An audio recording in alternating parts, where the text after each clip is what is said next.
Good day mga ka-explore. Another day, another adventure. Laag na punta diri sa Cebu. So nangita mo og refreshing hagdan-hagdan view og pagkanindot kaayo na waterfalls.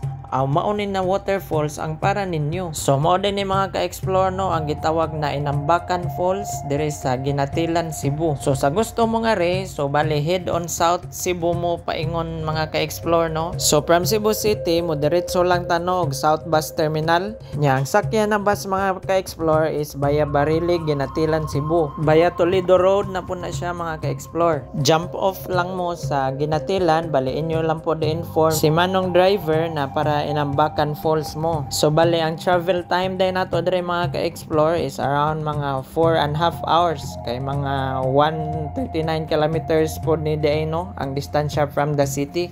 So bali nagbus lang po mi dire mga ka-explore kay para relax po da mo biyahe. So pag jump off ninyo sa lungsod sa Ginatilan mga ka-explore, pwede ra gyud mo magpahunong no sa 7-Eleven kay naa na gyud diha nag-standby ang mga motorcycle padong na jud mismo sa waterfalls. So mobiyahe na pud mo diha og another 2 kilometers nya nibayad lang dai mi og 100 per head mga ka-explore no sa one way. So balikan dai mga 400. So sulit ra jud kaayo mga ka-explore pag abot ninyo sa waterfalls no ing-ani kanindot sa view ang inyo makitaan. So wa ra jud problema ang kalayo og kakapoy sa biyahe kay sulit ra jud kaayo pag abot na mismo sa waterfalls. So diri na lang ko to mga ka-explore no ang atong pagyaw-yaw, hatag lang tagamay og informasyon guide sa mga gusto pa mo bisita dire, pero bisita gyud mo nga rin mga ka-explore kay sulit gyud kaayo ang inyo kahago. Pag abot dire makita ninyo ang pagkanindot sa waterfalls, ang tubig baling tugnawa pa gyud og pagkapresko og bugnaw pa gyud sa hangin. So enjoy watching mga ka-explore og mga ilang tagamay pabor sa pag-like og follow sa tong page kay daghan pa tay lugar na explore og atong adtuan.